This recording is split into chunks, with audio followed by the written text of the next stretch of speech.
Baik, kita doa dulu saudara-saudari.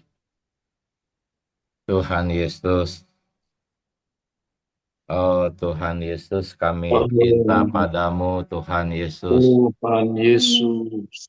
Sungguh kami perlu belas kasihan-Mu malam Amin. hari ini. Ya, Oh, kami di sini semua perlu diri-Mu. ya, Oh Tuhan Yesus, biarlah pembicaraan kami malam hari ini amin. Amin. menjadi pembicaraan-Mu, ya Tuhan Yesus. Amin. Amen. Kami cinta padamu Tuhan, kami cinta firman-Mu ya Tuhan. Ya, Amen. Terima kasih Tuhan Yesus. Tuhan Yesus. amin. Amin. Amen. Haleluya. Tuhan Yesus. Amin. Selamat Amin. malam, saudara-saudari. Selamat Kita malam. memasuki minggu ke-42. Amin. Judulnya Kristus, Raja yang Kekal, datang untuk memiliki bumi dan penyelesaian misteri Allah. Kita masuk ke bagian 1, di mana dikatakan Wahyu pasal 11 ayat 15 sampai 18 dan pasal 12 ayat 10 menunjukkan bahwa kita bisa mengalami dan menikmati Kristus sebagai Raja yang kekal. Inti garis besar bagian 1 ini ada di hari pertama dan kedua, yaitu apa? Kristus adalah Raja yang kekal, yang akan mengambil alih seluruh bumi dan memerintah selama-lamanya. Kemudian orang percaya dipanggil bukan hanya untuk diselamatkan, tetapi untuk berbagian dalam pemerintahan Kristus. Sementara banyak orang Kristen puas hanya dengan diselamatkan. Kita harus jelas bahwa keselamatan itu adalah untuk membawa kita berbagian dalam pemerintahan Kristus. Ya, pemerintahan Kristus di masa depan itu berkaitan dengan pengalaman kita hari ini dalam hal meraja dalam hayat. Ya. Dimulai dari hari ini. 4, Allah yang kita alami hari ini adalah Allah yang bertahta dari kekekalan hingga selama-lamanya dengan pemerintahan yang tidak pernah berubah. Nah, ini inti dari garis besar hari pertama dan kedua. Mari coba kita lihat, kita masuki beritanya. Ya, di rawatan pagi hari 1 dan kedua. Kristus akan sepenuhnya ya, mengambil alih bumi dan memerintah selama-lamanya. Wahyu pasal 11 ayat 15 sampai 18 dengan pasal 12 ayat 10 menunjukkan satu puncak bahwa seluruh pemerintahan dunia itu akan sepenuhnya menjadi kerajaan Yesus Kristus. Kalau Anda membaca Daniel 7 ayat 13, dikatakan di sana anak manusia yang akan menjadi raja yang kita sebut dengan kerajaan Kristus. Ya. Jadi seluruh pemerintahan dunia akan menjadi kerajaan anak manusia ini. Yesus Kristus. Sebelumnya Allah lah yang adalah raja. Tetapi ketika Wahyu pasal 11 ayat 15 sampai 18 pasal 20 ayat 10 digenapi, maka kerajaan ini menjadi kerajaan Kristus yang menurut Daniel 7 ayat 13 itu sebagai anak manusia. Kita harus sangat terkesan, saudara-saudari, raja kita ini anak manusia. Siapa dia? Dia saudara kita. Di mana seluruh pemerintahan manusia saat itu akan berakhir. Hari ini pemerintahan manusia masih berlangsung. Yang paling kuat adalah pemerintahan Amerika Serikat. Tetapi kelak tidak ada lagi pemerintahan manusia.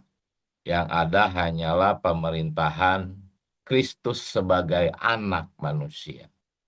Jadi hari ini saudara-saudari, kelihatannya kita ini sedang berada di dalam satu dunia yang dikuasai oleh kuasa lain. Kelihatannya seperti itu. Sebab banyak hal terjadi di dunia saat ini itu yang tidak sesuai dengan kehendak Allah. Tetapi firman menyatakan bahwa pada suatu hari, saudara-saudari, Kristus akan sepenuhnya mengambil kembali seluruh bumi sebagai miliknya. Apakah hari ini dunia bukan miliknya? Ya, sebetulnya hari ini pun, sejak kenaikannya, kalau Anda membaca pelajaran hayat Kitab Wahyu berita 17, sejak kenaikannya sebagai anak manusia, dia sudah memiliki dengan sah seluruh bumi ini. Ya, tetapi hari ini kelihatannya memang sepertinya ada kuasa lain yang menguasai bumi. Tetapi sesungguhnya tidak. Karena tadi kita sudah lihat bahwa kerajaan Kristus itu hari ini, sejak dia naik, itu tidak pernah berubah. Ya, Yesus Kristus itu bukan hanya juru selamat, saudara-saudari. Ya, itu hanya salah satu pekerjaan dia. Tetapi sesungguhnya dia adalah raja dan pemilik yang sah atas seluruh bumi. Ya, sejak kenaikannya. Kalau sebelum kenaikannya, itu Allah lah sebagai raja. Tetapi setelah kenaikannya, Allah di sini ada di dalam manusia Allah. Anak manusia itu. Ya, jadi kita mungkin tidak heran kalau mendengar bahwa Allah lah pemilik dari dunia ini. Semua orang pun tidak heran mendengar ini. Tetapi mungkin masih jarang yang menyadari bahwa pemilik dunia ini hari ini adalah seorang anak manusia. Ya, di mana dia sebagai rahasia Allah. Nanti kita akan masuk tentang Kristus sebagai rahasia Allah. Ya. Jadi Kristus hari ini ya, sebagai manusia Allah, Yesus Kristus itu adalah satu-satunya pemilik bumi ini. Pemilik yang sah, saudara-saudari. Kenapa? Karena dia telah membayar harganya melalui salib. Setiap bagian bumi adalah miliknya. Ya. Tidak ada seorang raja siapapun, negara manapun hari ini yang memiliki bumi ini. Ya, mereka hanya diizinkan saja untuk sementara waktu. Ya. Sepertinya dunia ini dirampas oleh musuh, tetapi itu sebetulnya hanya sementara. Ya, dia mengizinkan ya sebetulnya adalah untuk persiapan dari mempelainya. Ya, nanti kita masuk ke dalam perkara ini. di bagian berikutnya. Jadi hari ini saudara-saudari, semoga Tuhan memberi kita satu kesadaran bahwa dunia ini, ya, kita sering merasa sangat kecil di dunia ini. Kita sering merasa sangat remeh di dunia ini. Tapi sadarilah, hari ini dunia bukan milik siapa-siapa.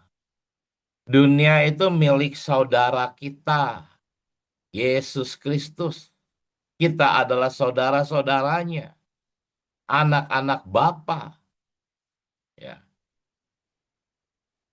kita ini adalah satu-satunya alasan mengapa kondisi dunia itu seperti yang sekarang ini.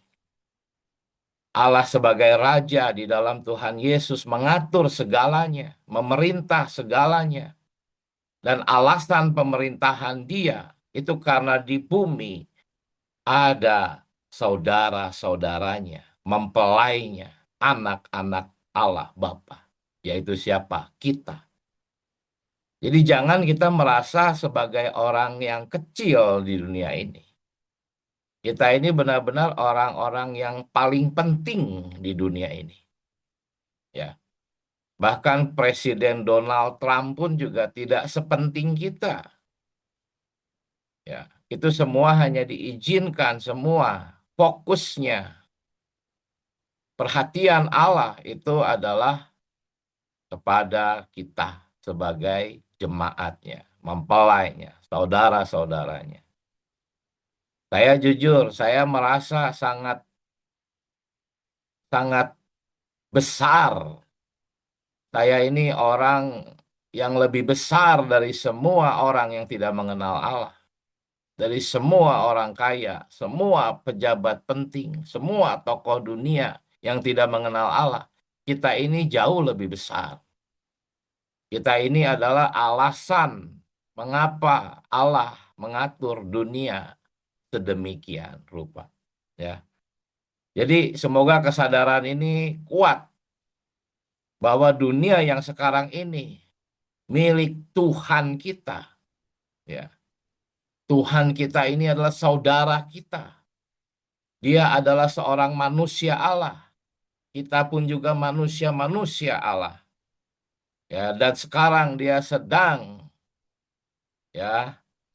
menuju proses kedatangannya untuk mengambil dunia ini secara penuh. Ya, bukan berarti hari ini belum mampu dia mengambil secara penuh, tetapi karena mempelainya belum siap, jadi dia belum mengambil alih bumi ini secara penuh. Karena ada maksud dan rencananya atas kita. Ya, jadi saudara-saudari, bagian 3 ini kita sudah sering kali mendengar perkara ini bahwa kelak kita akan memerintah bersama Kristus dalam kerajaan 1000 tahun. Ya, ini menunjukkan bahwa keselamatan itu bukan tujuan akhir. Sementara kebanyakan orang Kristen hanya tahu tentang keselamatan, sedangkan kita di dalam pemulihan Tuhan memiliki sasaran yang lebih jauh lagi. Bahwa hari ini masalah keselamatan sudah tidak ada masalah, tetapi apakah kita akan berpartisipasi di dalam pemerintahannya, memerintah bersama Dia. Ya. Jadi identitas kita ini bukan hanya sekedar orang-orang selamat, tetapi adalah orang-orang yang dipanggil untuk berbagian dalam kerajaannya. Ya, bahkan sejak hari ini. Sejak hari ini kita harus berbagian di dalam kerajaannya. Sejak hari ini kita harus meraja. Karena itu Tuhan berkata, carilah dahulu kerajaannya. Saudara-saudari. Ya. Nah, meraja di masa depan itu sangat berkaitan dengan meraja dalam hayat. Kapan? Hari ini. Di masa depan kita akan meraja bukan hanya di dalam hayat, tetapi dengan tubuh jasmani yang telah dipulihkan. Tubuh kemuliaan, tertampak. Ya, hari ini orang-orang belum mengenal kita sebagai raja, tetapi kelak kita akan dikenal. Dari jauh pun orang-orang melihat kita yang menjadi pemenang, sudah tahu mereka, oh ini raja. Tetapi hari ini, ya orang-orang di sekitar kita, mereka belum melihat secara luaran bahwa kita adalah raja. Tetapi dalam pengalaman kita, saudara-saudari, kita harus jelas bahwa kita adalah seorang raja. Dan kita sekarang meraja itu dalam hayat hari ini. Ya. Ini yang akan menentukan apakah kita akan meraja di masa depan. Ya. Perkara meraja dalam hayat hari ini itu sangat menentukan apakah kita bisa meraja di zaman yang akan datang. Bukan di Yerusalem baru, tetapi zaman sebelumnya, yaitu di masa 1000 tahun. Ya. Jadi FKKP kita nanti kita baca itu akan memperlihatkan bahwa pemerintahan kita di zaman kerajaan 1000 tahun itu sebetulnya perampungan atau kelanjutan dari meraja dalam hayat. Kalau Anda dan saya tidak meraja dalam hayat hari ini, sudah pasti Anda belum bisa meraja di dalam kerajaan Allah di masa yang akan datang, yaitu manifestasi kerajaannya. Hari ini zaman gereja adalah zaman realitas kerajaan. Tetapi kelak masa kerajaan 1000 tahun adalah manifestasi kerajaan. Di dalam realitas kerajaan hari ini, kita harus meraja dalam hayat, saudara-saudari. Agar dalam manifestasi kerajaan, kita pun akan meraja. Ya, jadi sungguh ada hubungan yang langsung antara meraja hayat dalam hayat hari ini dengan meraja di dalam masa yang akan datang. Manifestasi kerajaan 1000 tahun. Ya. Ya, jadi apa yang tadi saya jelaskan, saudara-saudari, tentang meraja dalam hayat, itu adalah penjabaran dari judul garis besar hari pertama. Ya, bahwa kita bisa mengalami dan menikmati Kristus sebagai Raja yang kekal. Bagaimana kita mengalaminya?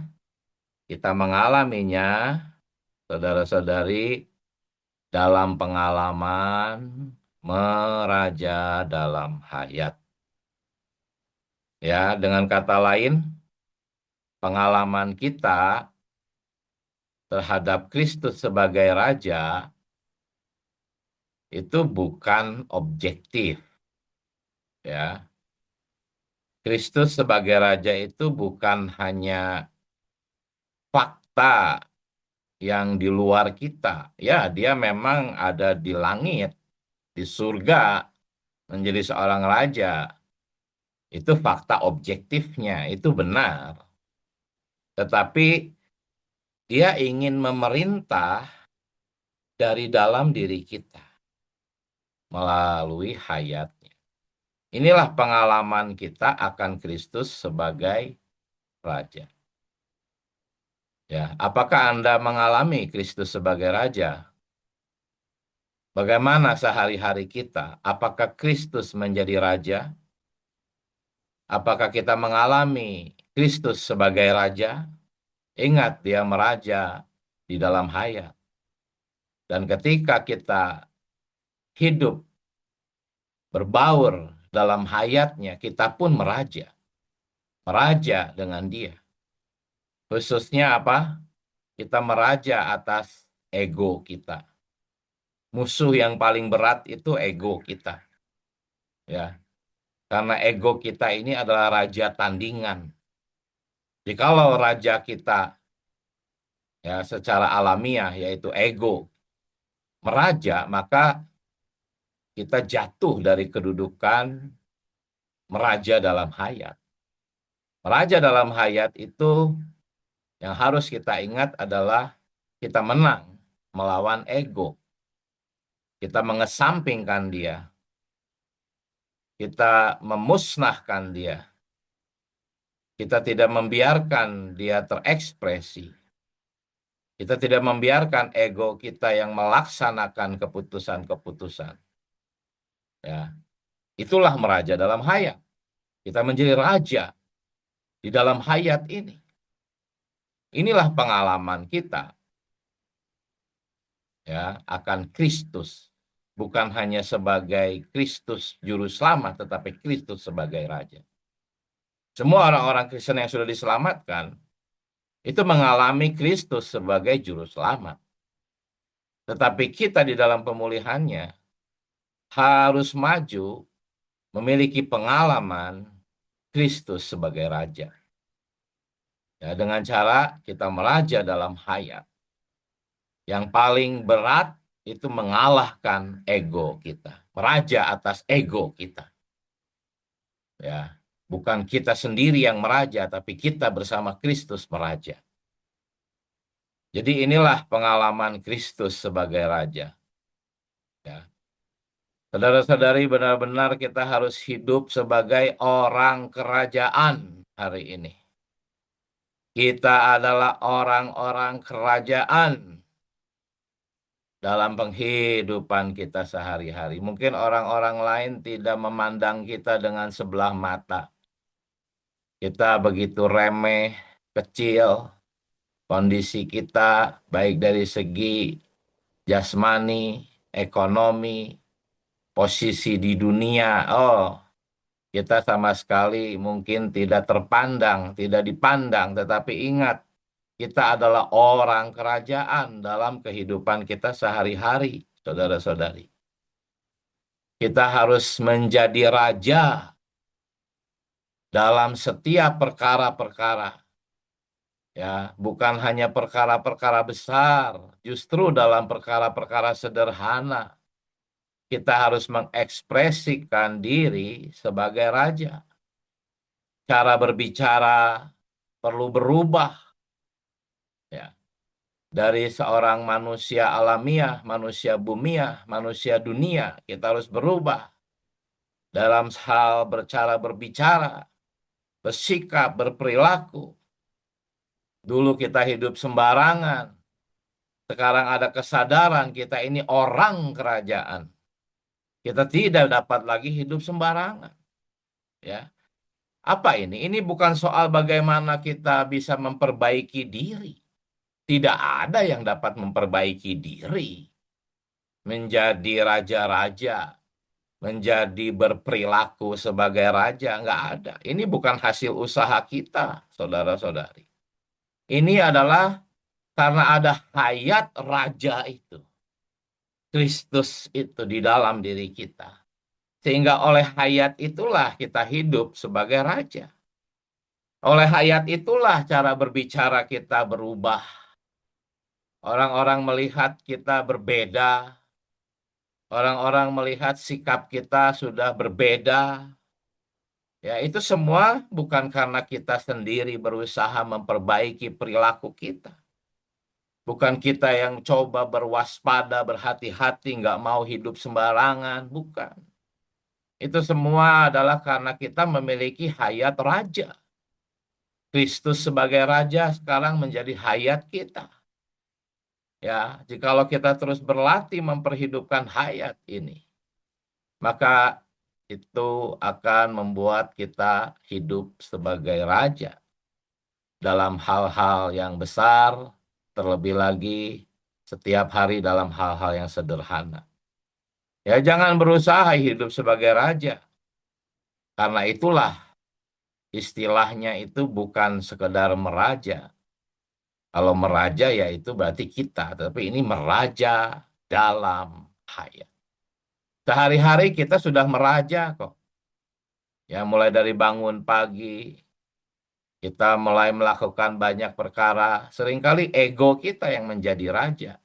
Itu nggak usah dilatih. Itu sudah pengalaman kita meraja. Tetapi yang harus hari ini kita latih adalah kita harus meraja dalam hayat. Ya, membuat ego kita tunduk. Tidak boleh tertampil. Tidak boleh dituruti, saudara-saudari. Jadi kalimat kuncinya adalah kita hidup sebagai raja bukan hanya karena kita memiliki identitas raja. Ya, kita memiliki identitas raja, tetapi identitas itu ya bukan kekuatan, itu hanya sebuah identitas. Kekuatannya itu adalah hayat raja itu. Hayat raja inilah yang dapat membuat kita meraja secara nyata dalam kehidupan kita sehari-hari. Ya. Poin 6, Allah yang kita alami adalah Allah yang bertahta selama-lamanya. Kita seringkali merasa benar nggak Allah bertahta? Kok kelihatannya iblis yang menang? Kok kelihatannya musuh yang menang? Itu juga yang dilihat oleh Yeremia. Ketika bangsa Israel dikalahkan, ditawan ke Babel, Yeremia melihat, oh, dia sempat ragu. Tetapi pada akhirnya, ya, karena Yeremia menikmati Allah, maka dia berkata, Engkau ya Tuhan bertahta selama-lamanya. Ya, Yeremia berkata seperti ini dalam keadaan yang kacau, dalam keadaan yang kalah, jatuh, remuk, ditawan. Bangsa Israel begitu kelihatan dalam kondisi yang hancur. Tetapi di saat-saat seperti itu, ya Yeremia berkata, Engkau ya Tuhan bertahta selama-lamanya.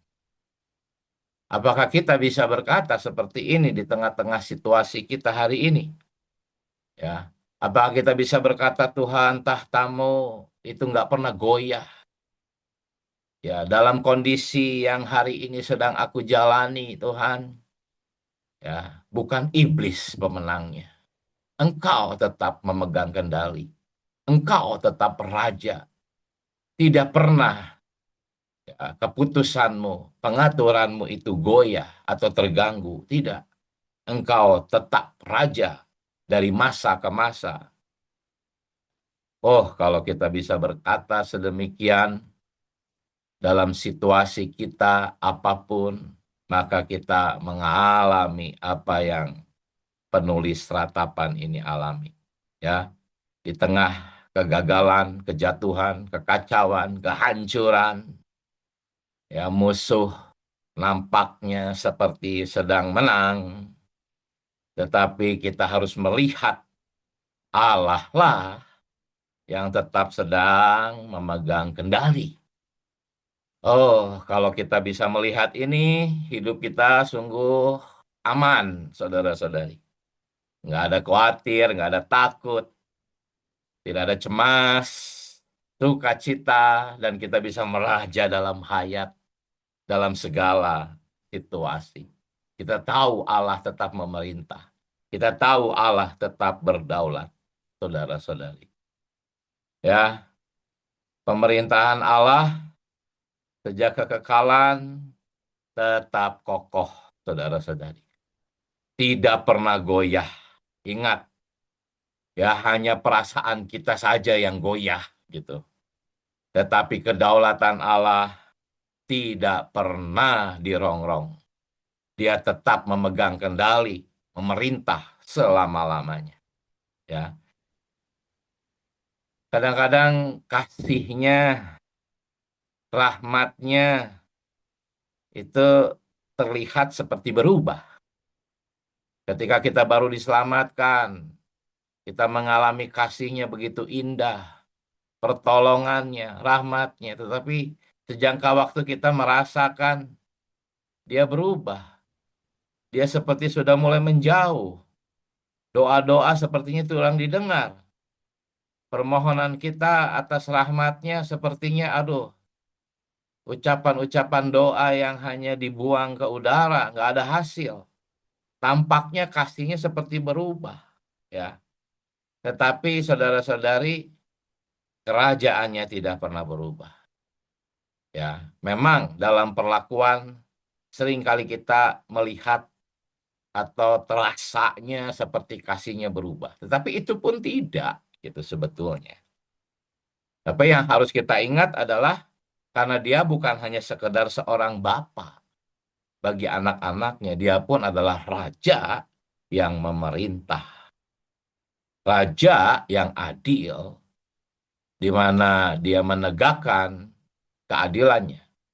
Kita sebagai orang-orang kerajaan dituntut untuk hidup sesuai dengan apa? Segala macam hukumnya. Oleh karena itu dia sedang melatih kita hidup sesuai standarnya. Ya. Haleluya. Nah, Yeremia mengalami apa sih? Sehingga dia bisa memandang bahwa pemerintahan Allah itu tetap kokoh, kuat, bahkan di tengah-tengah kehancuran yang dia lihat. Kenapa? Karena dia berkata di dalam ayat doa baca hari kedua, ya, bahwa dia mengalami rahmat yang selalu baru setiap pagi, saudara-saudari. Ya, hasilnya apa? Dia keluar dari perasaan alamiah manusia. Dia keluar dari kesedihan alamiah manusia.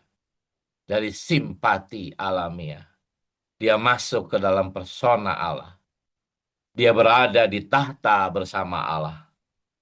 Dia memerintah di dalam hayat. Teguh, kuat. Dia melihat bahwa pemerintahan Allah itu kokoh. Ya.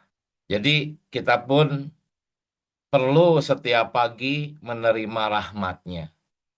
Jangan ada satu pagi pun yang terlewat, saudara-saudari. Kita perlu setiap pagi menerima rahmatnya agar kita dibawa keluar dari perasaan kita, kesedihan kita, simpati kita terhadap alamiah kita. Kita berbaur dengan dia, bersatu, dan berada di tahtanya, meraja di dalam hayat. Ya, puji Tuhan, saudara-saudari. Di balik semua tragedi, kita harus ingat bahwa Allah tetap memerintah, dia tetap memegang kendali. Ya, pemerintahan Allah itu jauh lebih kuat, lebih tinggi dari apapun keadaan kita. Karena itu kita jangan hidup oleh perasaan. Kita jangan melihat keadaan luaran. Kita jangan melihat situasi yang kelihatan. Ya, ingat ada pemerintahan Allah yang di belakang layar, yang kokoh, yang kuat. Sadarlah, kita tetap aman. Kenapa? Karena Allah, Sang Raja, tetap memegang kendali. Ya, jadi realitas hidup kita yang sesungguhnya itu tidak ditentukan oleh keadaan luar, keadaan ekonomi, kesehatan, keluarga, situasi lingkungan, apapun. Realitas hidup kita tuh tidak terlihat dari sana, tetapi dari satu visi bahwa Allah tetap memegang kendali sebagai raja. Kalau kita melihat ini, sungguh kita akan mengalami ketenangan, kedamaian yang melampaui segala logika, saudara-saudari. Ya. Jadi secara praktisnya, semua berita ini harus membawa kita hidup di bawah pemerintahan Kristus. Kita hidup di bumi bukan untuk menunggu kedatangannya secara pasif. Tidak. Ya. Banyak orang Kristen merasa sudah aman, sudah selamat. Oh, no. Kita harus hidup di bawah pemerintahannya hari ini setelah kita selamat. Ya. Kadang-kadang memang Allah mengizinkan ya kegoncangan di dalam kehidupan kita. Tujuannya adalah untuk mendisiplin kita. Melalui apa? Mengizinkan kelemahan, baik kelemahan jiwani maupun jasmani. Dia mengizinkan kegagalan, tekanan. Oh, kita sering mengalami jalan buntu. Bahkan kita sering kehilangan sesuatu yang sangat kita hargai. Ya, itu semua Tuhan izinkan agar kita tidak lagi bersandar kepada sandaran-sandaran yang palsu. Itulah sebabnya dia menghancurkan sandaran-sandaran yang palsu itu. Supaya kita bisa berhenti bersandar kepada sesuatu yang bukan dirinya. Ini adalah pemerintahan Allah. Allah mengizinkan ini di dalam kedaulatannya. Inilah keputusan Raja atas kehidupan kita. Agar kita bisa dibawa kembali ke dalam pemulihan Tuhan. Inilah pemulihan Tuhan. Pemulihan Tuhan itu bukan GSJK. Pemulihan Tuhan itu bukan hanya suasana sidang-sidang. Pemulihan Tuhan itulah satu kehidupan yang sedang didisiplinkan. Sebab orang-orang kerajaan perlu pendisiplinan. Ya, seperti Yeremia, saudara-saudari, kita harus datang kepada Tuhan setiap pagi, menerima rahmat-Nya yang baru setiap pagi, merendahkan diri di bawah tahtanya. Kita harus berkata, Engkau Raja yang berdaulat, aku tunduk di bawah segala pengaturan-Mu. Ketika kita berkata, Tuhan, aku tunduk di bawah pengaturan-Mu, itulah kita sudah menang. Kita meraja dalam hayat atas ego kita, atas kondisi alamiah kita. Ya. Masalahnya saudara-saudari, semua berita yang disampaikan di dalam FKKP ini, itu sebetulnya kita tuh udah tahu. Berita demi berita terus diulang, kita udah tahu, saudara-saudari. Ya, ini bukan berita yang baru. Tetapi masalahnya apakah kita hidup nggak di dalam kesadaran ini? Ya, kita seringkali lupa. Kita sudah tahu tapi lupa. Nggak menyadari tentang semua fakta. Ya, kendali Raja atas kita. Kita sering menyalahkan orang. Ketika kita menyalahkan orang atas segala situasi, kita sedang tidak sadar gitu bahwa ada Raja yang sedang memerintah. Dia yang memegang kendali. Dia yang mengizinkan kita bertemu dengan setiap orang yang hasilnya membuat situasi kita mungkin menjadi sulit. Oh, biarlah Tuhan Yesus kami semua malam hari ini dikembalikan kepada kesadaran ini. Dan tidak meninggalkan kesadaran ini. Hidup di dalam kesadaran ini dari hari ke hari. Sekali lagi, setiap pagi kesadaran ini harus disegarkan. Sehingga sepanjang hari kita hidup dengan kesadaran ini. Ya, saudara-saudari, karena itu kita perlu belajar hidup dalam satu kesadaran yang sederhana. Apa? Kristus adalah Raja yang memegang kendali dalam hidupku. Bukan iblis, bukan musuh. Mereka hanyalah diperalat oleh Sang Raja untuk mendewasakan aku. Untuk membuat aku hidup sebagai raja-raja di bawah pemerintahannya. bukan masa depan, tapi hari ini. Ya, jadi saudara-saudari, kelak Kristus akan memerintah seluruh bumi. Semua orang Kristen amin terhadap perkara ini. Tetapi masalahnya itu adalah hari ini, saudara-saudari. Dia pun sedang memerintah secara rahasia. Ya, secara rahasia. Judul FKKP kita apa? Kristus Raja yang kekal datang untuk memiliki bumi dan apa? Penyelesaian misteri Allah. Penyelesaian rahasia Allah. Suatu saat zaman rahasia ini akan berlalu. Dan dia akan menjadi raja bukan lagi secara rahasia, tetapi secara terbuka.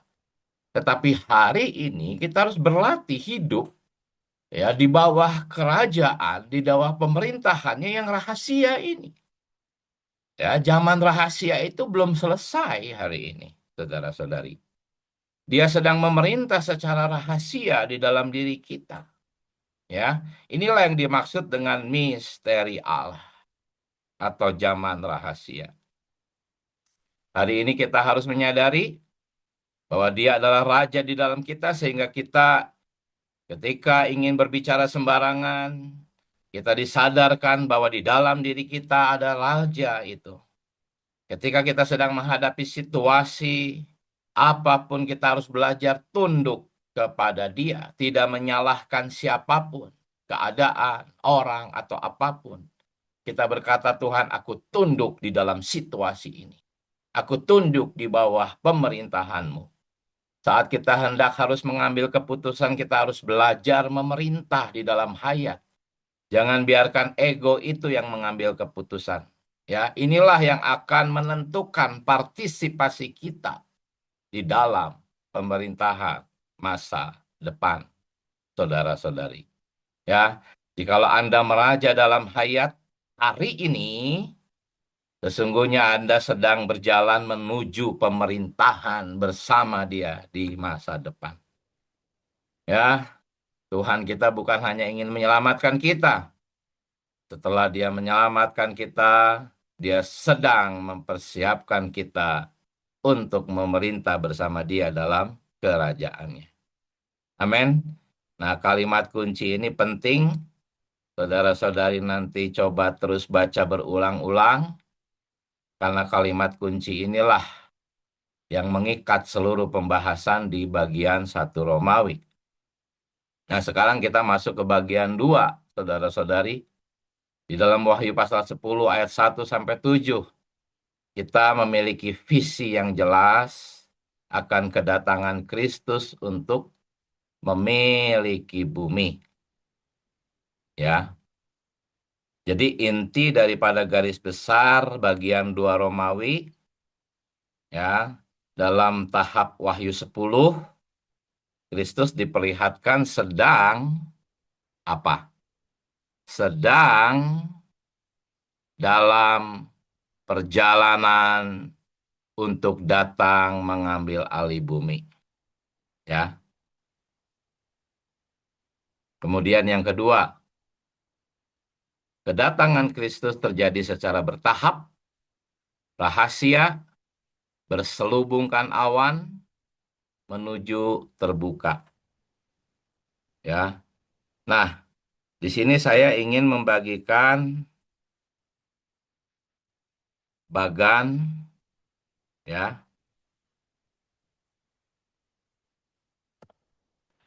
Jadi ini ada di belakang Alkitab versi pemulihan ya, saudara-saudari.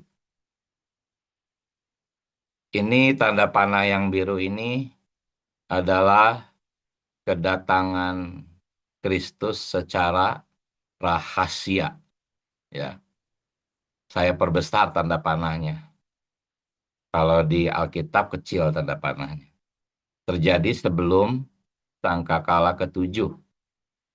Nah, setelah sangkakala ke-7 ya, barulah yang tanda panah merah ini itu kedatangan Kristus secara terbuka ya. Jadi ini juga bagan jangan dibiarkan Ya, harus dipelajari, sangat menarik. Ini saudara kita berjerih lelah membuat bagan ini, ya. Baik, kita kembali kepada garis besar. Nah, mengenai inti garis besar ini nanti saudara-saudari boleh pelajari. Saya langsung masuk kepada pembahasannya bahwa di dalam Wahyu 10 Kristus itu disebut sebagai apa? Malaikat, tetapi bukan malaikat biasa, melainkan malaikat yang lain. Ya, ingat artinya apa? Dia tampil sebagai utusan Allah. Ingat, dia tampil sebagai manusia Allah, saudara kita, sebagai utusan Allah. Karena dia adalah utusan, maka dia disebut malaikat. Karena kata malaikat itu maknanya utusan. Ya, tetapi dia bukan malaikat biasa, dia adalah malaikat yang lain. Jadi itulah dasar penyebutan malaikat. Bukan berarti dia adalah malaikat ciptaan, bukan ya. Nah, kemudian tadi sudah saya tunjukkan bahwa sebelum sangkakala ketujuh, Kristus datang secara rahasia, ya, secara rahasia di dalam awan-awan, ya. Ketika dia turun secara rahasia, dia berselubungkan awan, artinya dia diselimuti oleh awan. Orang-orang di bumi tidak dapat melihat dia, hanya dapat melihat awan saja.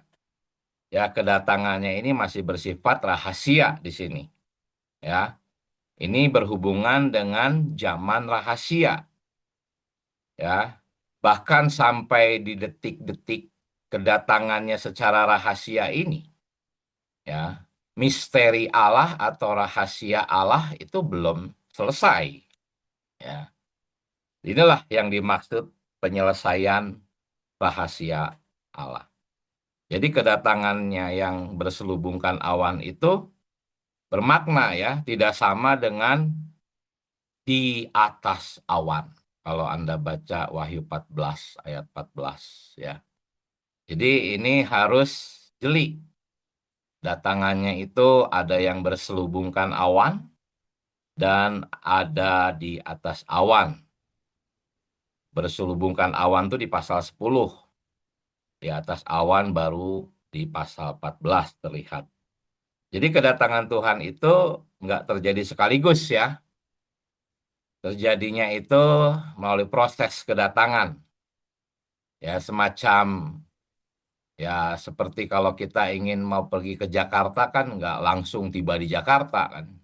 Kita harus pergi dulu keluar rumah, berproses dalam perjalanan sampai akhirnya sampai ke Jakarta. Demikian juga kedatangan Tuhan dari surga ke bumi tidak terjadi sekaligus tetapi bertahap, dimulai dari secara rahasia, kemudian akhirnya terbuka. Ya. Nah, mengenai Kristus datang dalam kesetiaan perjanjian, ini ada penjelasan tentang pelangi, apa maknanya, nanti saudara-saudari bisa baca ya. Kemudian Kristus datang dalam kemuliaan dan kekudusan, apa maksudnya kemuliaan kekudusan? Di sini ada maknanya disampaikan ya. Lalu dia datang untuk memiliki bumi, ya ditandai dengan menginjakkan kaki dan seterusnya. Nanti Anda bisa baca sendiri, ada maknanya. Juga mengenai hanya Kristus yang layak membuka gulungan kitab ini. Kenapa hanya dia yang layak? Lalu maknanya apa? Ya, nanti saudara-saudari bisa menyimak garis besar ini. Ya. Nah, ketika dia datang, dalam kedatangannya yang tadi kita bicarakan, khususnya ketika dia datang secara terbuka, maka dia bukan lagi sebagai seorang penyabar. Ya, dia akan menjadi raja yang sudah tidak lagi bersabar. Ya, itulah yang digambarkan oleh singa yang mengaum. Mengaum di sini karena dia murka. Ya, bukan lagi sebagai anak domba dia datang kali ini, tetapi sebagai singa. Kedatangannya yang pertama dia datang sebagai anak domba. Kedatangannya yang kedua dia datang sebagai singa. Ya, karena apa? Karena kesabaran Allah atau penundaan itu sudah berakhir. Ya, tidak ada penundaan lagi. Wahyu 10 ayat 6. Tidak ada penundaan lagi. Artinya apa? Dia sudah tidak sabar lagi. Bukan lagi menjadi Allah yang sabar, tapi karena apa? Karena toleransi sudah selesai. Karena dia akan melaksanakan penghakiman sepenuhnya. Kenapa toleransinya sudah selesai, saudara-saudari? Karena pada saat itu jumlah pemenang sudah genap. Semoga Anda dan saya ada di sini. Ya, Allah tidak akan menunggu Anda dan saya jadi pemenang. Walaupun kita santai-santai, ya Allah tetap akan mendapatkan jumlah para pemenang. Kitalah yang ketinggalan. Tetapi ketika jumlah para pemenang itu sudah genap, persiapan Allah atas umatnya di sini sebagian, ya, yaitu para pemenang, itu sudah selesai. Kalau yang masih hidup itu kan 144.000 orang yang masih hidup di bumi. Tetapi kalau pemenangnya sudah meninggal, jauh lebih banyak jumlahnya dari itu. Ya. Dan ketika jumlahnya itu genap, maka tidak akan ada penundaan lagi. Wahyu 10 ayat 6. Ya. Karena itu Allah tidak akan menunda lagi. Dia mulai melaksanakan penghakimannya. Ya. Orang-orang yang tidak percaya dihakimi, orang-orang percaya yang kalah akan didisiplinkan. Ya. Oh, saudara-saudari, praktisnya apa bagi kita? Penjabaran ini membawa kita melihat bahwa Kristus yang akan mengambil alih bumi, ya, dialah pemilik bumi. Karena itu kita hari ini harus hanya memandang Kristus sebagai pemilik bumi ini. Ingat, semua peristiwa sejarah ada dalam kendalinya. Ya, hiduplah dalam kesadaran ini. Ya, ketika kita menghadapi tekanan, goncangan, ketidakadilan dunia, kita harus tetap percaya bahwa segala sesuatu tetap berada di bawah pemerintahan rahasianya. Kenapa? Karena dia sedang mempersiapkan mempelainya. Kitalah yang sedang dia persiapkan. Semoga kita menjadi bagian dari mempelainya di tahap awal.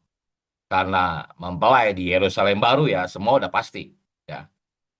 Kemudian bagian C, ketika Kristus datang dalam kemuliaan dan kekudusan, kita harus belajar hidup dalam terang takut akan Allah. Karena kemuliaan dan kekudusan itu artinya apa? Kita harus takut akan sesuatu yang nggak kudus. Ya. Oh, semoga kita tidak melekat pada dunia yang tidak kudus ini. Ya, karena dunia bukan tujuan akhir. Pada akhirnya semua akan kembali kepada Kristus, maka kita tidak boleh ikut arus dunia ini. Ya, jangan menaruh kepada sistem dunia ini.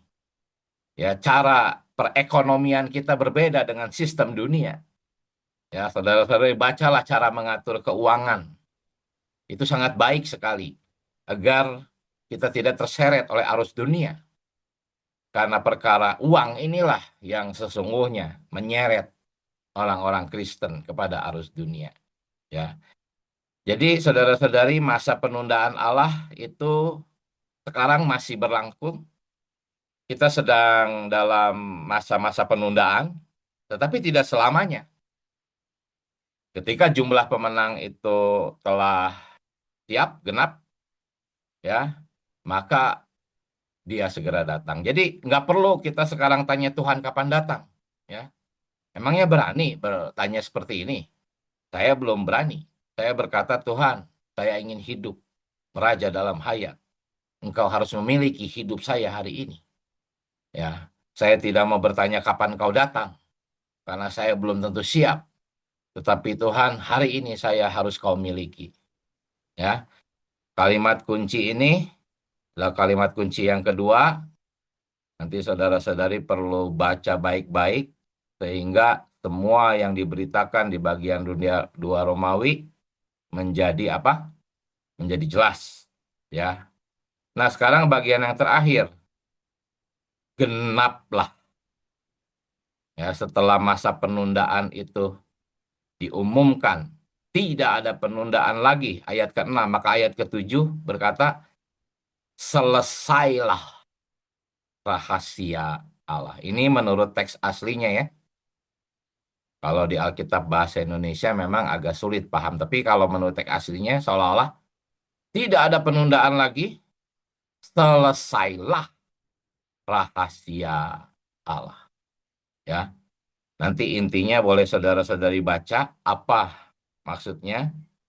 Ya, saya ingin membagikan apa maksudnya bahwa zaman sekarang adalah zaman misteri yang dibahas di hari kelima. Saya ingin menjelaskan ini. Apa maksudnya bahwa zaman sekarang adalah zaman misteri? Ya, sebab zaman sebelum Yesus Kristus itu bukan zaman misteri. Zaman kerajaan 1000 tahun pun juga sudah bukan lagi zaman misteri. Tetapi hari ini adalah zaman misteri. Ya, saya langsung loncat apa maksudnya zaman misteri yang akan diselesaikan pada sangkakala ketujuh. Ya, artinya saudara-saudari, hari ini perkara-perkara ini itu bersifat misteri. Kita hidup di dalam hal-hal yang bagi orang dunia itu adalah misteri. Mereka nggak bisa memahaminya. Kenapa mereka tidak bisa memahaminya? Karena memang ini adalah misteri. Ini adalah zaman misteri. Pertama, perkara inkarnasi Kristus. Bagi kita, gerejanya, kaum beriman yang mengasihinya, ini bukan misteri. Kita sudah tahu bahwa kelahiran Yesus itu adalah Allah berinkarnasi di dalam manusia Yesus. Ya, tetapi bagi orang dunia apa? Ya, ini misteri. Mereka tidak bisa memahaminya. Bagi mereka kelahiran Yesus itu hanyalah kelahiran seorang guru moral, seorang tokoh agama. Kenapa? Karena ini adalah zaman misteri. Mereka masih belum melihat perkara ini. Tetapi ketika dia nanti datang secara terbuka di atas awan-awan, semua penduduk bumi baru sadar. Karena rahasia itu disingkap. Oh, ternyata benar.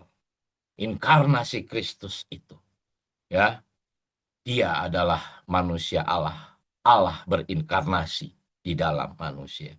Kemudian perkara Kristus sebagai misteri Allah. Ya, Kristus itu misteri Allah, saudara-saudari. Ya, bagi mereka, ya Allah adalah Allah, Yesus adalah Yesus. Kenapa? Kenapa mereka berpikir seperti itu? Kenapa mereka memisahkan antara Allah dengan Yesus? Karena memang hari ini zaman misteri. Mereka masih terselubung. Tetapi bagi kita, kita melihat bahwa Kristus itu adalah rahasia Allah. Ya, Kristus itu adalah manifestasi Allah. Allah dimanifestasikan di dalam Kristus. Haleluya. Walaupun zaman ini zaman misteri, orang-orang dunia itu melihat perkara-perkara ini adalah misteri, tidak paham dan tidak mau menerima. Tidak mau menerima tuh karena nggak paham tuh karena misteri. Ya, tetapi kita bisa melihat bahwa Kristus adalah penyingkap dari rahasia Allah. Ya, tetapi walaupun Kristus menyingkapkan Allah, dia masih tetap tersembunyi. Oleh karena itu, gereja ya itu berfungsi sebagai penyingkap dari misteri Kristus ini. Ya, jadi Allah adalah misteri disingkapkan oleh Kristus, tetapi Kristus pun masih misteri perlu disingkapkan oleh gereja sebagai rahasia Kristus. Ya, tapi bagi orang dunia, ya gereja apa? Gereja hanyalah organisasi. Termasuk bagi orang-orang Kristen, gereja ya organisasi gitu. Mereka menyebut gereja dengan nama-nama organisasi. Kita pun kalau mengatakan, oh gerejaku adalah GSJK, artinya Anda pun masih hidup dan terselubung. Anda pun masih tidak bisa melihat rahasia ini. Ya, kita ini bukan organisasi. Ya, sementara orang-orang dunia hidup di zaman misteri, mereka hanya melihat gereja sebagai kumpulan orang Kristen. Oh tidak, kita melihat gereja sebagai tubuh. Bukan gambaran, tapi realitas tubuh. Tubuhnya Kristus. Kenapa? Ya, karena bagi kita, perkara ini udah bukan rahasia. Tapi bagi dunia, karena masanya masih zaman misteri, maka perkara ini rahasia. Bahkan bukan hanya bagi dunia, bagi orang-orang Kristen. Di kekristenan ini pun masih bersifat rahasia. Bahkan bagi saudara-saudari yang sudah bersidang di gereja-gereja lokal, banyak juga yang belum bisa melihat perkara ini. Bagi mereka ya sama aja. Kita GSJK, mereka itu ya ada lagi nama-nama lain, ya sama aja. Nah ini artinya masih misteri ya. Oh, semoga kita bisa melihat, diangkat selubung, melihat gereja ini sebagai rahasia Kristus. Apa maksudnya? Tubuhnya Kristus sendiri. Ya, kerajaan surga hari ini pun saudara-saudari bagi kebanyakan orang-orang dunia, orang-orang Kristen yang duniawi, ya, itu pun masih rahasia karena bagi mereka kerajaan surga itu ya adalah sebuah kerajaan di langit di mana sekarang kita belum masuk, nanti kita dibawa masuk ke sana. Bukan, saudara-saudari, bagi kita di dalam pemulihan Tuhan, kerajaan surga itulah gereja hari ini. Tetapi realitasnya, belum manifestasinya. Jadi gereja adalah realitas kerajaan surga. Haleluya, kita bisa melihat ini di pemulihan Tuhan. Tetapi orang-orang dunia, bahkan termasuk orang-orang Kristen yang masih terselubung, belum bisa melihat rahasia kerajaan surga ini. Bahkan Injil pun itu rahasia, saudara-saudari, bukan hanya bagi orang dunia. Orang-orang dunia mencemooh Injil, ya, tetapi bagi orang-orang Kristen umum, kekristenan pun masih berupa rahasia. Kenapa? Karena mereka tidak bisa melihat bahwa sesungguhnya Injil itu adalah ekonomi Allah. Apakah ekonomi Allah? Ekonomi Allah itu adalah penyaluran Kristus ke dalam manusia. Yang sudah kita bahas di minggu ini tentang pohon hayat. Ya, oh kemarin mungkin ada beberapa saudara orang-orang Kristen di kekristenan mendengarkan pemberitaan kita. Saya dicemooh tentang perkara makan Kristus. Ya, kenapa? Karena memang mereka hidup di zaman rahasia. Zaman ini masih zaman rahasia. Masih banyak orang tidak bisa melihat perkara ekonomi Allah, penyaluran Kristus. Apa? Itu karena Injil memang masih rahasia. Gitu. Bahkan bagi orang-orang Kristen sendiri pun yang kebanyakan di kekristenan itu masih bersifat rahasia. Oh, tetapi kita sudah melihat ekonomi Allah, penyaluran Kristus. Inilah Injil, saudara-saudari. Injil itu bukan hanya, kamu percaya Tuhan, kamu diselamatkan. Bukan, itu hanya sebagian kecil dari ekonomi Allah. Bukan hal itu kecil. Bukan keselamatan itu perkara kecil. Bukan, itu maksud saya. Tuhan masih banyak perkara-perkara Injil tentang ekonomi Allah. Haleluya. Bagi kita ya yang ada di dalam pemulihan Tuhan, ini bukan rahasia lagi. Tapi kalau Anda menuntut dan mengasihi Tuhan, kalau tidak ya mungkin Anda pun juga belum bisa melihat rahasia Injil ini. Ya, Kristus yang berhuni di dalam orang percaya pun adalah perkara rahasia. Orang-orang Kristen setuju bahwa Roh Kudus tinggal di dalam kita, tetapi mereka tidak bisa melihat perkara hidup oleh Kristus. Ya, bagi orang-orang dunia, ya, kehidupan orang Kristen yang lebih baik itu ya hanya karena perilaku aja itu. karena memang perilaku orang-orang Kristen berbeda. Bukan, itu adalah karena Kristus tinggal di dalam orang percaya. Ya, kemudian mengalami perkara kebangkitan dan transfigurasi. Ini pun juga adalah perkara yang sangat rahasia. Ini adalah puncak dari apa? Dari hayat Kristus yang tinggal di dalam kaum beriman. Ketika hayat ini terus bertumbuh, hayat ini akan mencapai puncak pertumbuhannya. Apa? Pemuliaan tubuh, transfigurasi. Ya, bahkan kerajaan Allah, Yerusalem baru, ini pun rahasia. Apa? Berapa banyak di antara kita yang melihat Yerusalem baru adalah perbauran Allah dan manusia? Oh, apalagi orang-orang Kristen umumnya yang di dalam kekristenan. Ya, bagi mereka Yerusalem baru itu ya hanyalah sebuah Yerusalem kota yang diperbaharui. Bukan. Ya, ini pun rahasia. Jadi perkara langit baru dan bumi baru pun ya ini pun sepenuhnya adalah perkara yang bersifat rahasia. Tempat di mana ekspresi. Jadi inilah yang dimaksudkan dengan zaman rahasia. Hari ini kita sedang berada di zaman rahasia. Semua perkara ini adalah masih rahasia. Bagi siapa? Bagi orang-orang yang tidak mengasihi Dia. Bagi orang-orang dunia sudah jelas. Ini adalah rahasia. Tapi bagi orang-orang percaya yang tidak mengasihi Tuhan pun, perkara-perkara ini rahasia. Ya, tetapi nanti kelak ketika Tuhan datang, Dia sudah menjadi Tuhan yang terbuka. Ya, tidak lagi rahasia, Dia sudah ada di bumi, bisa dilihat oleh mata telanjang. Semua bangsa-bangsa bisa melihat. Sudah nggak ada rahasia lagi. Ya, itu yang dimaksud dengan masa rahasia. Nah, sekarang saya ingin kembali ke bagian ini, ya, saudara-saudari. Jadi ayatnya itu di dalam Daniel pasal 9 ayat 25 sampai 27, ya. Ini adalah tentang apa? Tentang 70 masa. Dikatakan ketahuilah dan pahamilah saat firman itu keluar, yakni bahwa Yerusalem akan dipulihkan dan dibangun kembali sampai pada saat kedatangan seorang yang diurapi.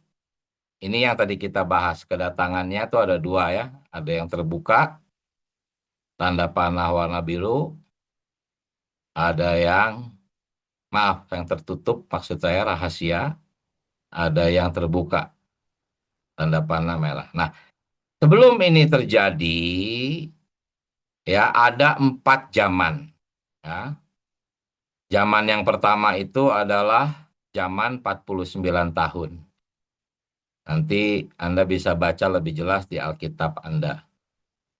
Zaman yang kedua, zaman 434 tahun di sini. Nah, sekarang kita sedang hidup di zaman yang ketiga. Zaman apa? Zaman rahasia gereja. Ya. Tetapi kita sedang masih hidup di area tanda panah ini nih, saudara-saudari. Kenapa? Karena masa 3,5 tahun yang pertama belum tiba. Jadi kita memang masih ada di zaman yang areanya di tanda panah ini nih. Ya.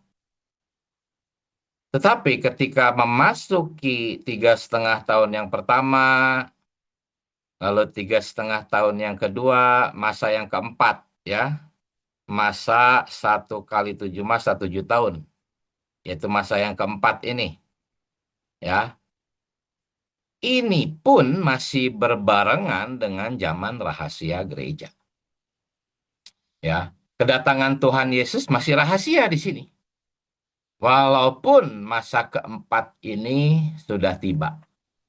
Jadi masa ketiga dan zaman keempat ini berjalan berdampingan. Ya. Saya bagikan ini untuk merangsang saudara-saudari mempelajari bagan ini. Ya, sampai nanti akhirnya dia datang secara terbuka. Oke? Maka disinilah stop. Tidak ada penundaan lagi. Selesailah rahasia Allah.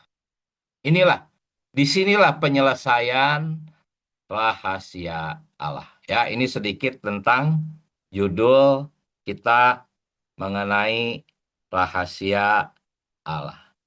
Baik, saudara-saudari, masih ada yang bisa kita nikmati di bagian ketiga, tetapi karena waktunya sudah habis, ya, saya menyerahkan saudara-saudari semua bisa berbagi nikmat. Ya, nanti Anda bisa dapatkan garis besar ini. Ya, mungkin kita bacakan saja dulu penegasan praktisnya ya. Bagian ini membawa kita melihat bahwa kehidupan gereja hari ini adalah kehidupan dalam misteri, saudara-saudari. Ya, kita ini sedang hidup di dalam satu misteri. Ya, tetapi ingat, bagi kita yang mengasihi Dia, misteri ini bisa kita lihat. Kita tidak lagi bertanya-tanya. Selubung itu bisa diangkat. Ya, ingat, ya, bagi orang-orang gereja hanya sekedar pertemuan, tapi bagi kita gereja adalah ekspresi Kristus. Ya, jangan lagi hidup di dalam selubung, walaupun zaman ini zaman rahasia. Jangan lagi hidup di dalam selubung itu, ya, yang menyelubungi orang-orang dunia dan orang-orang Kristen pada umumnya.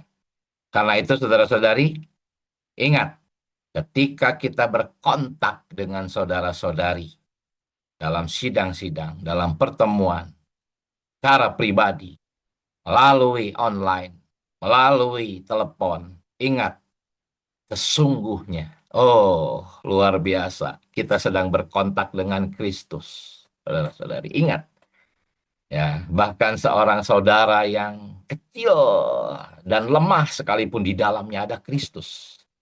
Kita harus mengontak Kristus yang ada di dalam saudara-saudari. Karena itu jangan berbicara sembarangan, jangan bercanda-canda sembarangan. Ketemu saudara-saudari, menyeru nama Tuhan, berdoa, sehingga antara Kristus di dalam diri kita, Kristus di dalam saudara-saudari berkontak. Ya, ini perkara yang rahasia loh, saudara-saudari. Jangankan bagi orang-orang Kristen di luar sana. Di tengah-tengah kita pun berapa banyak yang bisa melihat ini. Saudara-saudari, karena itu ketika kita hidup dalam gereja, ingat, kita sedang berada dalam ekspresi Kristus. Ingat, kita sedang mengekspresikan sesuatu. Jangan sampai ego yang terekspresikan. Secara praktis, kita memiliki Kristus di dalam kita, tetapi orang lain tidak dapat melihatnya. Karena ini adalah zaman rahasia. Ya, bahkan kita pun kadang-kadang nggak menyadarinya, saudara-saudari. Betapa misterinya ini. Tetapi walaupun demikian, kita bisa menikmatinya. Ya, karena itu apa? Kita harus belajar hidup bukan berdasarkan diri sendiri, bukan menggunakan mata jasmani, tetapi kita harus kembali ke dalam roh, melihat yang tidak kelihatan oleh mata batini, berdasarkan realitas hayat yang di dalam diri kita.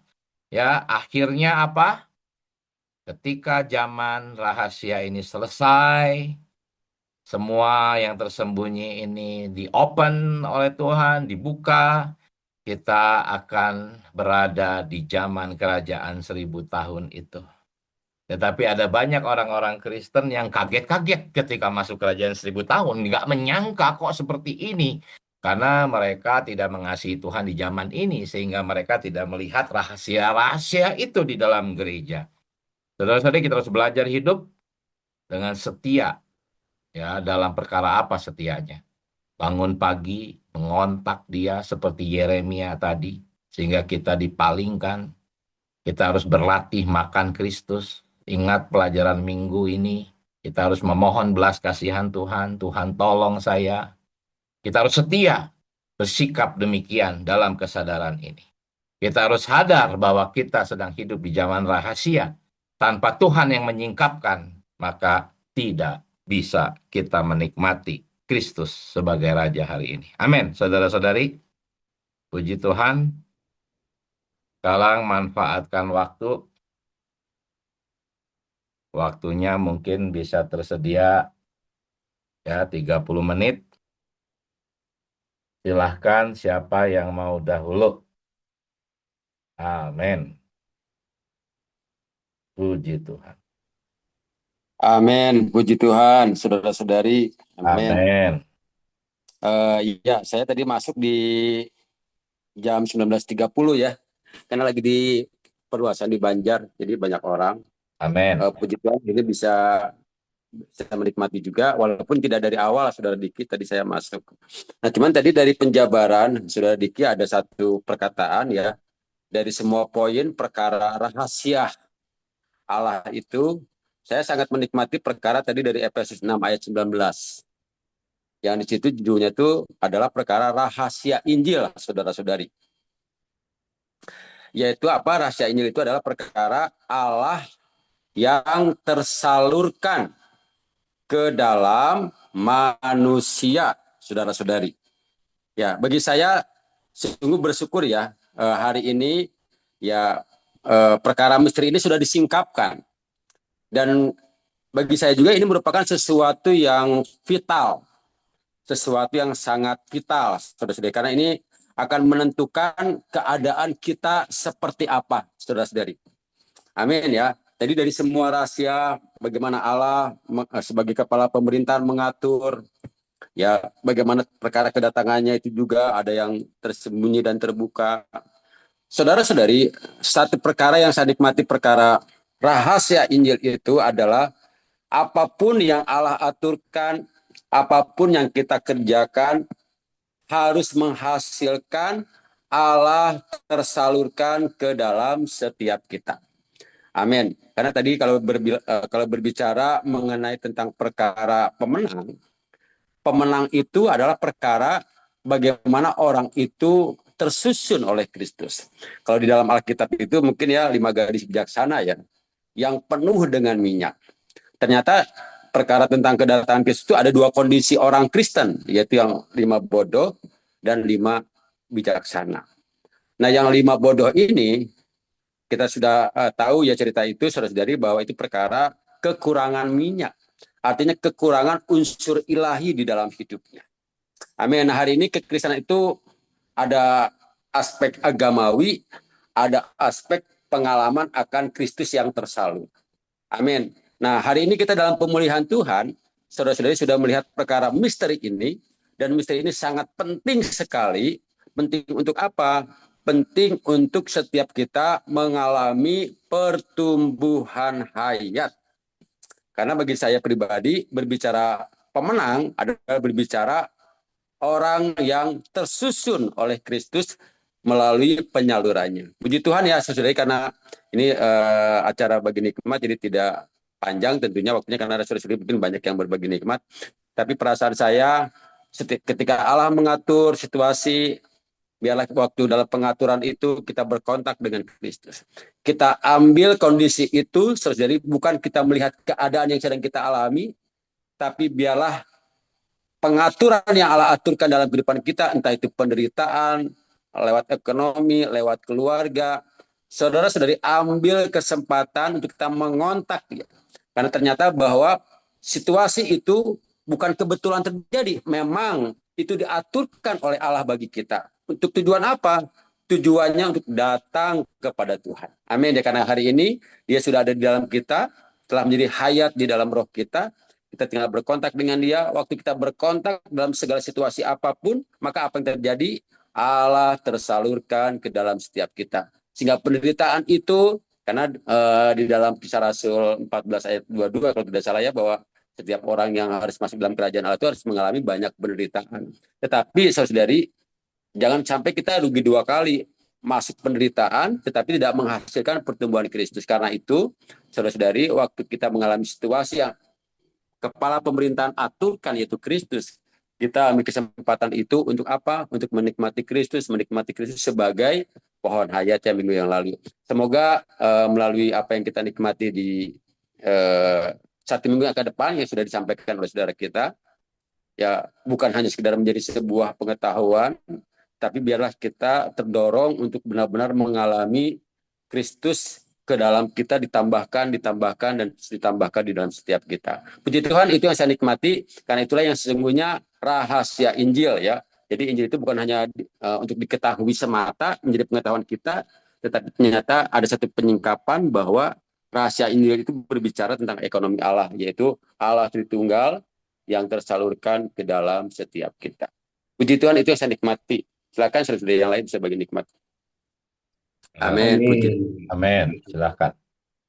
Ya, dari kalau tadi kita mengikuti, saya sungguh bersuka cita karena kita ada di gereja pemulihan, gereja di Tumpuan Esa. Kita boleh melihat jelas perihal ini. Minggu lalu kita diajak bagaimana makan Tuhan. Sempat saya tanyakan kenapa kok rahasia konsepsi ini di tempat lain tidak nampak. Demikian juga mengenai kerajaan, mungkin mereka nampaknya hanya nampak bayang-bayang, tidak jelas seperti yang sekarang dipaparkan oleh saudara kita. Puji Tuhan, Kristus sudah menjadi seorang raja yang kekal. Dia datang untuk memiliki bumi dan penyelesaian misteri Allah. Saya ambil ayat dari Matius 5 ayat 10. Berbahagialah orang yang dianiaya karena melakukan kehendak Allah, karena merekalah yang punya kerajaan surga. Menderita bagi kepentingan kebenaran adalah perkara kerajaan. Puji Tuhan, saudari, hal-hal seperti ini kita dilatih di dalam kehidupan kita setiap hari. Kita menderita untuk perkara kerajaan. Kita harus benar di dalam semua perilaku, segala tindakan kita, yang mana tidak menurut konsepsi kita. Segala konsepsi-konsepsi kita ditanggalkan, kita letakkan semuanya. Biarlah semuanya menurut maksud, rasa, seperti apa yang Allah kehendaki. Inilah kehendak Allah. Apapun yang kita kerjakan adalah kehendak Allah. Ketika kita menjalankan kehendak Allah, adalah realitas kerajaan yang dimana adalah Kristus sendiri. Puji Tuhan, saudari, kita bisa membaca kembali seminggu yang ke depan, kita akan ditransformasi bahwa kita adalah anak-anak Tuhan, kita warga kerajaan, kita satu hayat dengan Allah. Itulah syarat utama untuk menjadi tinggal bersama dengan Allah, yaitu satu hayat dengan Allah. Kedua, kita bertobat untuk kita bisa tinggal bersama-sama dengan Allah. Banyak SOP-nya, banyak hal-hal yang harus kita lalui. Kita harus menikmati pohon hayat. Kita harus makan minum terus firman Tuhan. Karena ketika kita mengalami dan menikmati Kristus sebagai Raja Hayat yang kekal, ya kita datang kepada firman Tuhan. Kita terus melekat kepada pohon anggur. Kita menjadi tukang makan. Kita terus senantiasa menyesap hayat Tuhan. Makan Tuhan, minum Tuhan. Inilah kehidupan kita sebagai anak-anak raja. Puji Tuhan, saudari, kita terus menjadi orang, yaitu menjadi orang Kristen. Ketika kita menjadi Kristen, kita ada di dalam pemulihan Tuhan. Ketika kita berada di dalam pemulihan Tuhan, kita harus menjadi menang. Amin, mulia bagi Tuhan. Amin. Puji Tuhan. Amin. Silahkan, saudara-saudari. Selamat malam, saudara-saudari. Malam, saudara. Tuhan Yesus kita segera akan datang kedua kali. Amin. Pertama kali, dia akan datang berselubungkan awan. Tandanya bahwa dia datang secara rahasia. Kemudian dia baru datang di atas awan. Artinya dia datang secara terbuka. Saat dia datang, maka kesusahan besar akan berakhir. Zaman akan ditutup. misteri Allah akan berakhir. Dan zaman kerajaan, zaman seribu tahun akan dimulai. Kerajaan itu adalah kerajaan Kristus. Dan dia akan melaksanakan penghakimannya atas bangsa-bangsa. Dan Tuhan akan memerintah dalam kerajaan 1000 tahun di langit baru dan bumi baru sampai kekekalan. Lihatlah, singa dari suku Yehuda telah menang. Kristus yang datang ini adalah singa dari Yehuda, menggambarkan dia sebagai pejuang yang kuat melawan musuh. Kemenangannya melayakkan dia membuka gulungan kitab. Gulungan kitab ini mempunyai 7 meterai, yang seluruh isinya adalah berisikan ekonomi Allah. Yesus Kristuslah yang layak membuka gulungan kitab ini. Gulungan kitab ini panjangnya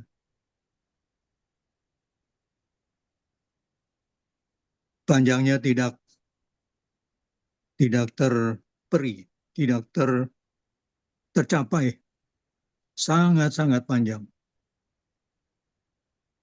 Dia yang layak untuk membuka gulungan kitab ini mengenai ekonomi Allah. Karena pada saat itulah maka misteri Allah berakhir. Karena saat itu kita sudah bertemu muka dengan Yesus Kristus. Dan dia juga datang sebagai anak domba yang menghapus dosa dunia. Bagi musuh, dia adalah singa. Bagi kita, dia adalah anak domba. Tanpa anak domba, tidak ada keselamatan. Tanpa singa, tidak ada kemenangan. Kedatangannya dengan pelangi mengitari tahtanya. Ini berarti bahwa dia memegang perjanjian yang Allah buat dengan Nuh, bahwa Tuhan tidak akan menghapus manusia, mengakhiri manusia, menghakimi manusia lagi dengan air bah.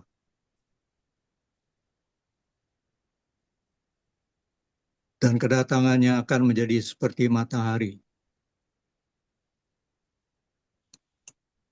Dan dia datang untuk mengambil alih bumi. Puji Tuhan. Puji Tuhan. Dengan dia kedatangannya dia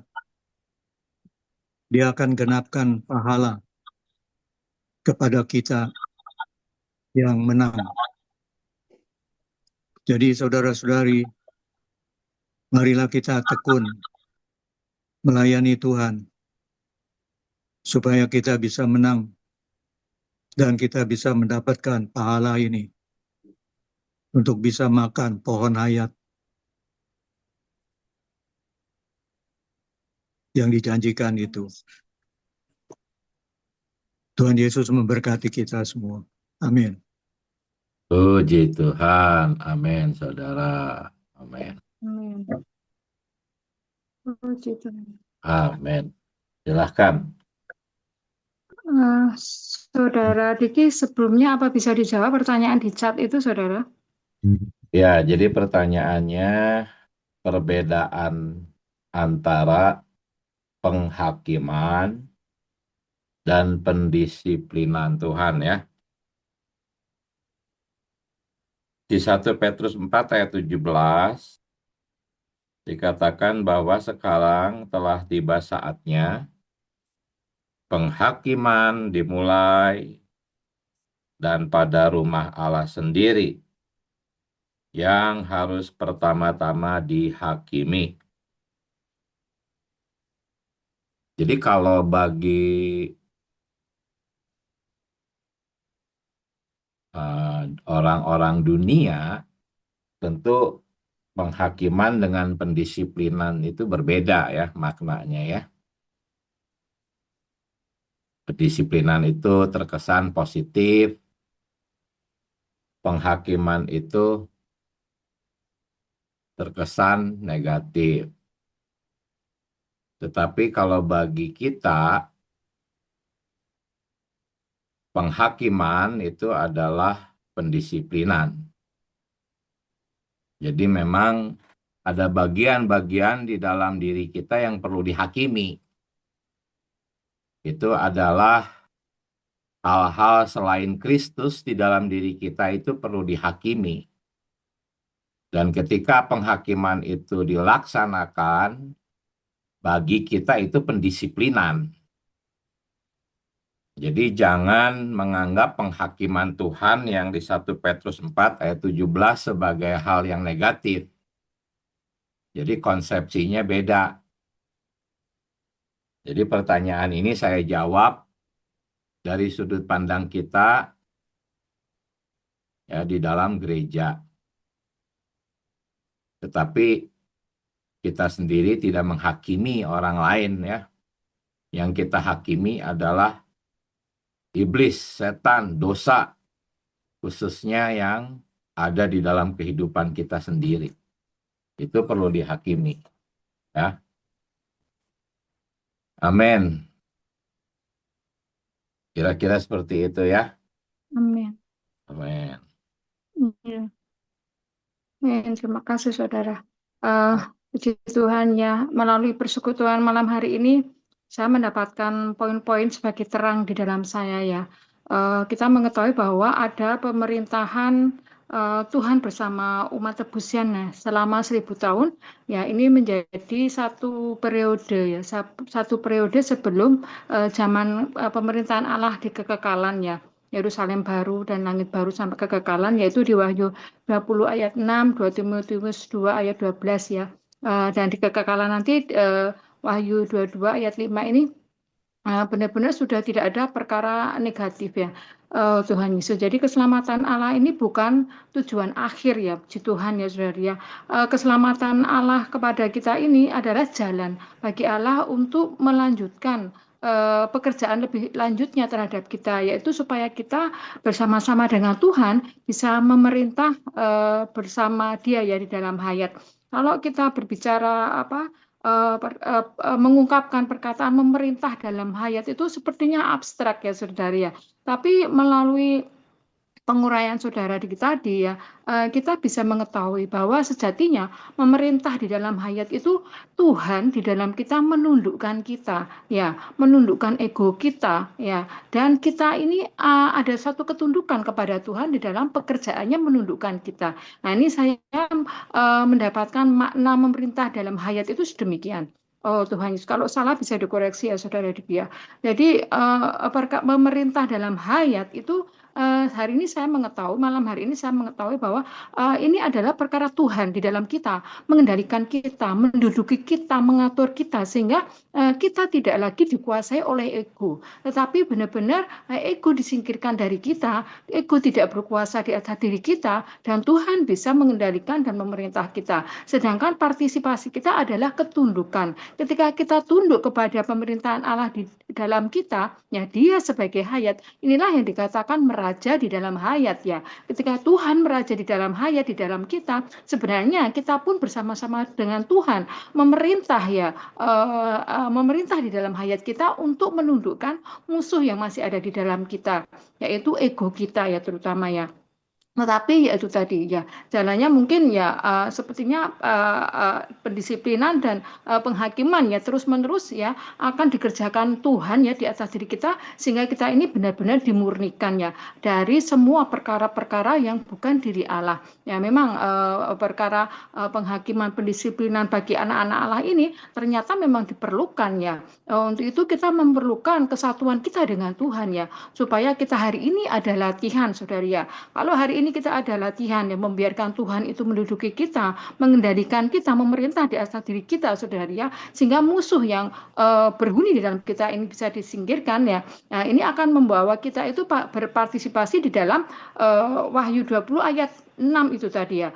Sebagai pahala kita selama 1000 tahun bisa bersama-sama dengan Tuhan ya menikmati manifestasi dari kerajaan 1000 tahun memerintah bersama Tuhan ya di dalam hayat. Nah, akhirnya ya kita semuanya ya akan bersama-sama ya melewati 1000 tahun itu masuk ke dalam kerajaan kekekalan yang memerintah bersama dengan Tuhan. Jadi saya juga mau tanya saudara Diki ya, di masa 1000 tahun itu ya bagi yang menang ini bagi yang menang kita memerintah 1000 tahun bersama Tuhan.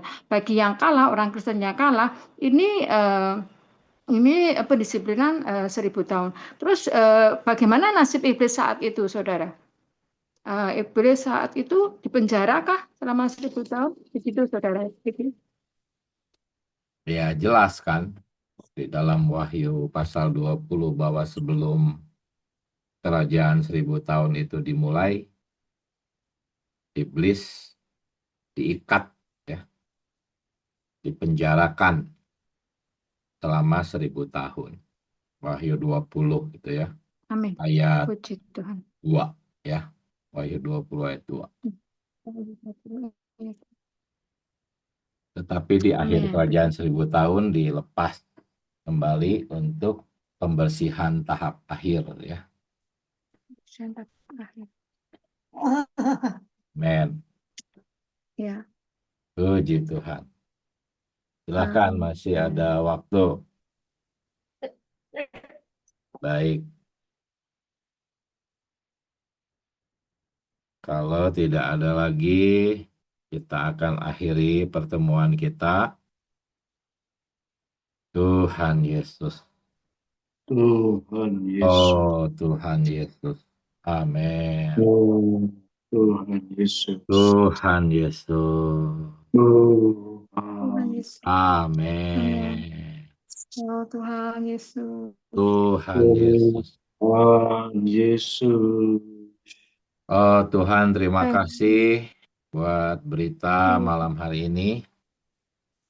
Kiranya Tuhan kesadaran kami boleh diperkuat dan dibuat lebih stabil, senantiasa menyadari pemerintahan Allah hari ini. Oh, bahwa kami masuk dan berlatih terus memerintah di dalam hayat bersama Tuhan hari ini. Oh Tuhan Yesus, bahwa kami masuk ke dalam berita minggu depan hari demi hari semakin jelas, semakin melihat kerajaan Allah, nasib dunia ini, masa depan kami. Tuhan, kami perlu diri-Mu, Tuhan. Oh Tuhan Yesus. Amin. Puji Tuhan, saudara-saudari. Ya, selamat malam. Tuhan memberkati. Amin. Sampai jumpa. Amin. Terima kasih. Puji Tuhan. Berkati. Selamat malam. Tuhan Yesus berkati. Selalu. Amin. Amin. Amin. Amin.